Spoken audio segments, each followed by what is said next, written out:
Carly Romano was the lawyer representing the three clients in this case. Carly, what's the significance of this decision? This decision recognizes that secondhand smoke exposure is a legitimate complaint for tenants to make.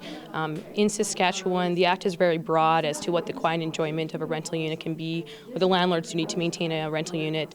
So because of the courage and the bravery of these tenants, we were able to now have a case that says that secondhand exposure can be unhealthy for tenants, and they have a right to be able to live in an environment without that. Now, what kind of concerns were these tenants bringing forward in this case? What were they saying about life living in these apartments or these units where secondhand smoke was to them an issue?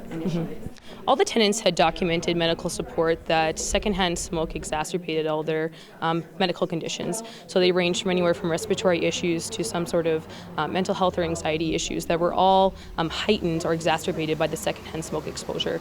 A lot of them had to, be outside of their rental units majority of the time.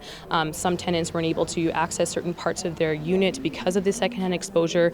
It really made their place an uninhabitable place, which they have a right to do in their rental unit, is to live there and to be their home. So this smoke really did not only affect them, but unreasonably affected them. So this is more than just about an annoyance. Okay. So what impact does a case like this or a decision like this have on landlords going forward, who are again responsible for these kind of rules in the apartment and maintaining peace and order to a certain Landlords, this gives them an opportunity to have a conversation with their tenants, to be aware that majority of people in Saskatchewan don't smoke, and that secondhand smoke may be affecting their tenants in their units. Landlords, have a responsibility to be able to maintain a fit and habitable unit for the tenants to live in and to enjoy. It's their homes. So this is an opportunity for landlords to open that conversation and see what can be done for these tenants or what options they can have. Okay. Now, I'd be remiss not to ask about what impacts this could have with cannabis legalization expected sometime this summer. So again, what kind of impacts do we think that legalization may have on the issue of smoking in apartments? This is still, it has to be more than a mere annoyance. Secondhand smoke of any kind is kind of broadly stroked in this decision, and so that could be applicable then to the legalization of cannabis coming forward.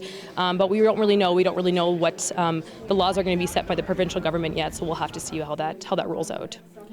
And now, going forward, what advice do you have to a tenant, whether they are, say, on the side where secondhand smokes bother them, or if they themselves are a smoker and having to deal with issues? What advice can you give them?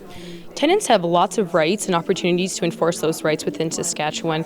The Residential Tenancy Act has been redone in order for lay people to be able to read and interpret it. So I really encourage tenants to go through the Act, go through their lease agreements, see what their rights or what they've agreed through in their lease agreements. If they are having issues, contact the Office of Residential Tenancies. They're a great resource for tenants and landlords the same. And to know your rights and to be able to push that forward when it is coming to be a big issue for them. Thanks, Carly. Thanks. All right.